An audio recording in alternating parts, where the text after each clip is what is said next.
Hi, everyone. As a part of Suicide Awareness Month, we want everyone to learn a little bit more about this subject that's becoming more and more relevant in our lives, especially with 2020 has brought us and what might be coming next. Hopefully, not too much bad things. But depression and suicide rates have increased dramatically this year alone. So, to help bring awareness, we will be having Krista Berge come on live and share her experience with this topic. For those of you who don't know who Krista is, she's actually an author on our website on thegypsynurse.com. So she shared quite a bit of her experience with us within blogs, but we thought it would be great to have her come on live and answer like a few questions and everything like that. Krista lives in Fort Myers, Florida, and is a mother of 4 incredible children. When she's not Ubering them around town to school and sports, you can probably find her reading a good book or looking up recipes about Mexican food, which is super yummy. Chris is also an RN that has worked in the community teaching about natural forms of healthcare and wellness for the past 6 years. She's a mental health advocate and loves nothing more than being an open book to help others. So I will bring Krista up. All right, let's see. Oh, there she is. Hello. Thank you so much for coming on here. Oh, thank you for having me. You're welcome. And then I know we were speaking about this a little bit earlier too, about the uncomfortableness. So we do want people to ask questions and comment and everything. But I know some of you might be very uncomfortable. You don't know what to say, or just you might know someone in your life that maybe has depression or lost someone that's like closer significant other or a friend to suicide. So what would you suggest saying to someone that's like very uncomfortable, with speaking about this and commenting and asking you questions? Right. So I love that you brought this up earlier because if we've lost somebody to suicide or we are struggling with somebody with depression, it is always on our mind. That person that we lost is always on our heart. So we openly want to speak about it. It's very healing for us to talk about them as well, and to know that you're thinking about them too. So that really opens the door for other really important conversations. So if you're feeling uncomfortable, I would just say go for it.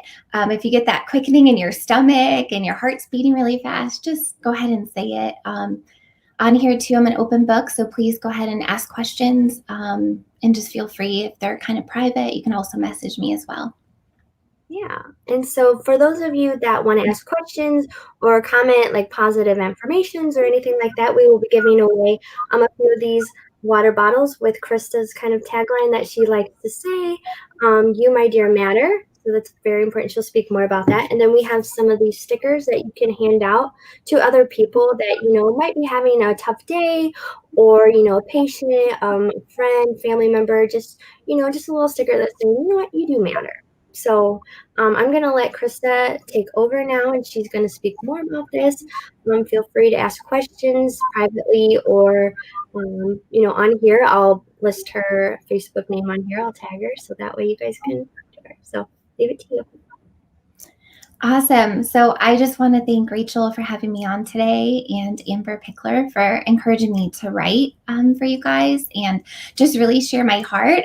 Just so you know, I am not a speaker, and my kids confirmed over COVID after e-learning that I am also not a teacher. So I have notes to keep myself on track, and I just am really going to speak from the heart today too. I'll tell you a little bit about myself. My husband and I were married for 14 years before he passed away by suicide. We have 4 children who are now 14, 12, 10, and 9, 2 boys and 2 girls. So our life is pretty crazy. And even before Brian passed away, life on the outside, it looked pretty good, but I'm here to tell you that suicide, depression, anxiety, it can have the appearance of looking good. When there is a mental illness, you cannot obviously see what is going on inside compared to somebody that maybe is going through chemotherapy for cancer or other disease processes. and not everybody that does die by suicide has a diagnosed depression. Depression is the leading cause of disability in our country. That really struck me. And those are just people that are openly saying, like, I have depression. A lot of people that do struggle with anxiety and depression aren't being open about it because there is such a stigma. We also, this day and age, especially these, 2020, we are full of fear and more isolation, more quarantine. And that's really kind of wreaking havoc on people's mental health. I just want to say, like, not everybody, has the same disease process leading up to suicide. So it does look very different. We don't have a black and white picture. Brian passed away about a little over 2 years ago from suicide. He struggled with depression, or I should say passed away from depression, anxiety. He struggled with depression, anxiety for about 5 years. During those 5 years, he was under psychiatric care. We were seeing doctors, we were seeing nurse practitioners, we were going to counseling. He was taking medication, taking natural form supplements, working out. And I can say that we followed, if there was a quote unquote book, we were following it. There was a point where with depression, with any kind of mental illness, and I watched him do it. I watched him try and reason with the organ that wasn't working. And I would constantly try and rationalize with him the thoughts that he was fine or he didn't need this help. It was a constant kind of battle. But as nurses or as somebody, just anybody that understands a disease process, I likened it to diabetes. You can't tell somebody whose pancreas stopped producing insulin, just hurry up and try and produce insulin. Hurry up and try and just correct this. You cannot rationalize with that organ that is not working. So if we can understand that more of a black and white issue with mental illness, that it is the organ that is not working. And generally, they're probably going to fight you on it when you do recommend help and when you do push it. I can't tell you how many times we would go into a counselor's office or the psychiatrist's office and Brian be really upset he was there. He was mad about this depression. He wanted to feel better. He wanted to be normal, and he wanted to give us a good life. This is the man that was always, I say is, sorry, Brian still is. He's just not here on this earth right now. But the funniest guy in the room, the most sensitive guy, would, give you the proverbial shirt off his back. But you couldn't tell the struggle. He looked fine. We'd go to a party, he'd come home and crash. And I guess that's what most of our walk with depression looked like. We had some good times and he dipped down. We'd have some better times, but he dipped down. But sooner and the further along we went into it, the low times were just more constant. So depression is the second leading cause of death between the ages of 10 and 34. 10 and 34, the second leading cause of death. I'm sorry, I said depression, suicide. Suicide is, I think we all just need to say that word today at least 5 times to get comfortable with it. Suicide, suicide, suicide. If that made you kind of clench up, if that made you kind of go, ugh, then go ahead and start saying that word. Do you know how you have, okay, maybe I'm just really messy and flaky. I have that chair in my bedroom where I keep all my clothes that aren't dirty but aren't clean.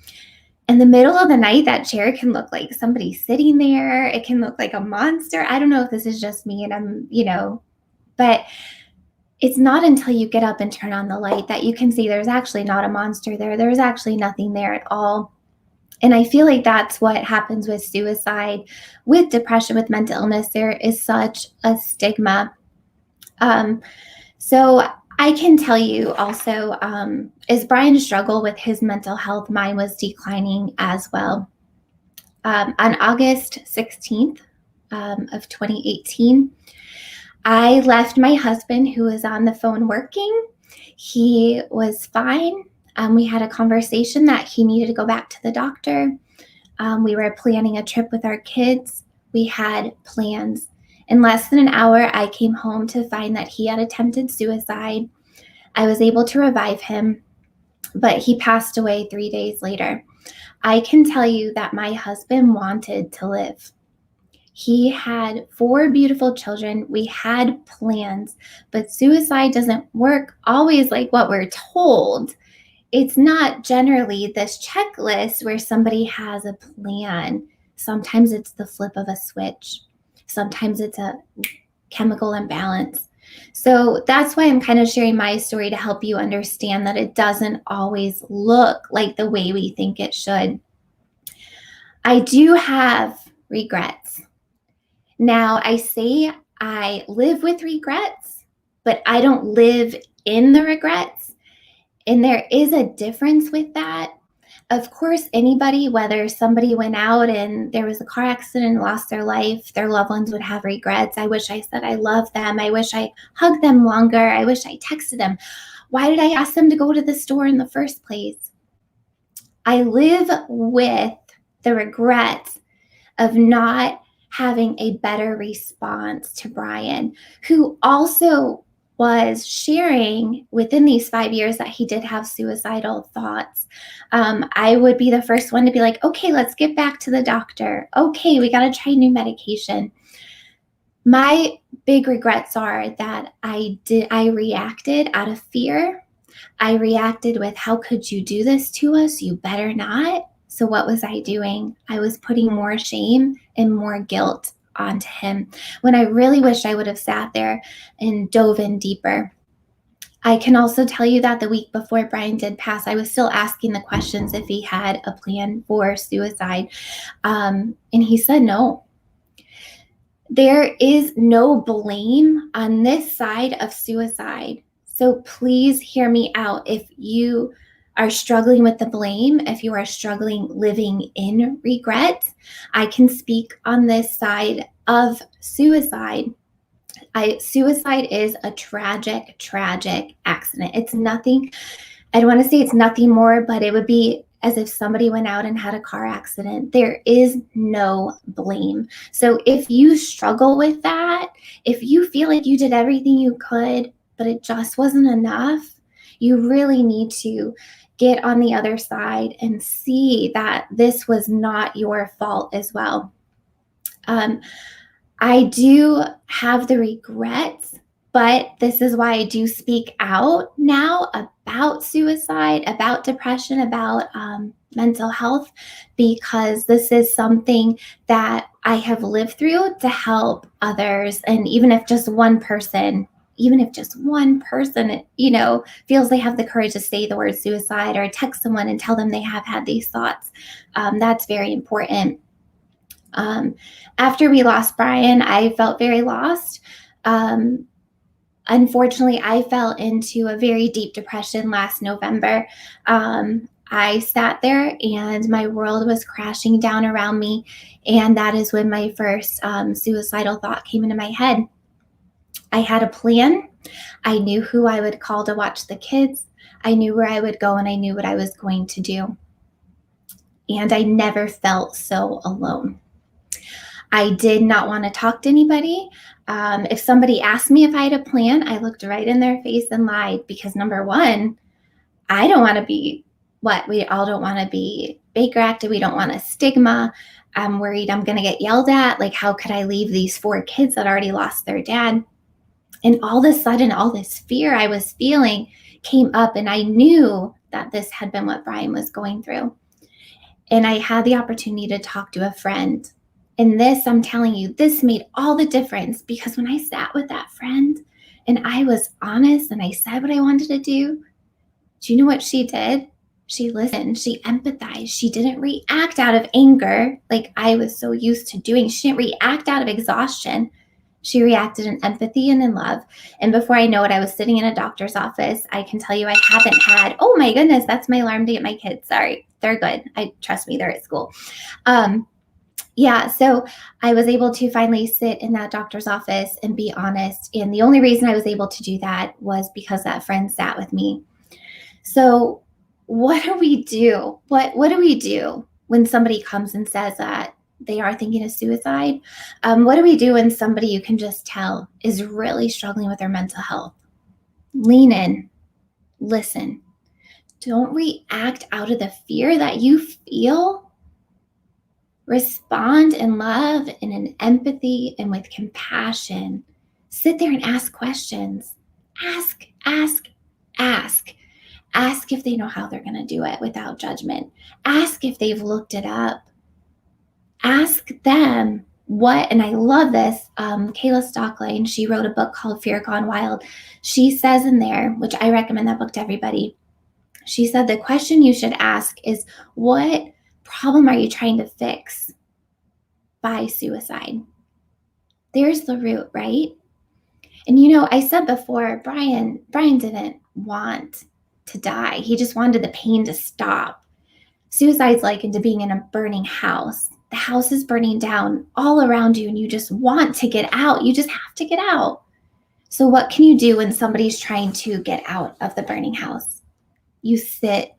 You lean into that hard, difficult conversation that you never thought you'd be having. And you hold the walls. You hold the walls that are trying to crash down and you sound the alarm. You get help. How do you get help? Remember this, 1-800-273-TALK, TALK. That is a national suicide hotline. You want to go ahead and call them. You don't have to be the one in crises. You can just be the one calling to ask questions about somebody that you are trying to help that is having a crisis. They're not going to Baker Act you over the phone. They're not, it's anonymous. These are important tools that we have at our disposal. You can also text HELLO, HELLO, to 741-741 and also get help that way. And I just think the more that we say the word suicide, the more we lean in about depression, about anxiety, about mental illness, we're turning on the light. We're shining light into all this darkness where people feel alone. And we really do just need that stigma to end. We really have to say enough's enough. And I just want to encourage you as well. If you are walking with somebody through depression, through mental illness, I would highly encourage you to also seek counseling because this is too big of a burden to bear by yourself. It was crippling to me at times. And now I wish while I was holding the walls, I would have started sounding the alarm to get as much help as we could have from friends and family, more from people, instead of having people sit there and tell me still that they didn't know what was going on. That's hard to hear. That's really hard to hear. So I just want to leave you with this kind of closing thought. A friend of mine who lost her brother to suicide about 4 years ago had told me that we should love people as if their lives depend on it, because they do. So even if you are not struggling with your mental health, I just want to tell you that, like the quote, you, my dear, matter. You definitely matter because you could be the reason somebody decides to stay. That person that you're thinking about as I'm talking, that person that you're wondering if you should text and check in, do it. Go ahead and do it. Just ask that question, how are you doing? And then put the word really. Tell them not to lie to you and be prepared to lean into that conversation and ask and ask and ask. There are people that will struggle with depression, anxiety, mental illness. It's a lifelong battle. It doesn't go away. It's there. So lean into that conversation. And I just really want to encourage you today and just really let you know that I'm so glad that you're watching this. I pray that it is a blessing to you because your life is a blessing to somebody else, whether it's you that is struggling, whether it's your spouse, your parent, your child, somebody will be touched by mental illness. Unfortunately, somebody will be touched by suicide. And I just really wanted to share my heart on that. And Rachel, if you want to come back on and we can see if anybody has questions. Yeah. Well, thank you so much for sharing that. There's a lot of stuff that like I had no like clue because I know a lot of people talk about like, oh, don't you feel like you could have done more? And it just sounds like, you can do everything, but sometimes it just doesn't help. You know. Let's see. I see some comments coming through. Courtney said, "Thank you for your voice. We need more people like you in this world, don't we?" Don't you just want to give her a hug, like the biggest hug in the world? This is the first time I've spoke to her face to face, a few times on the phone, but like I just want to give her the biggest hug in the world. She's so sweet. Thank you. You're welcome. All right. Well, if no one has any questions or comments, like we said before, too, you can message her privately. If there's someone that you don't want to talk to in your own life that you feel like you might get judgment, Krista's here to, not give you any judgment at all and just be there to help you out. So we'll put her Instagram and Facebook on the comments so that way you guys can reach out. So that way, yeah, you have somebody out there. And then, Karen says, "Strong lady, thank you for sharing. Oh, You are very strong and so happy that you came on here." thank you for having me. Yeah, so we're going to wrap it up. So, yeah, like I said, just give us a message if you have any questions.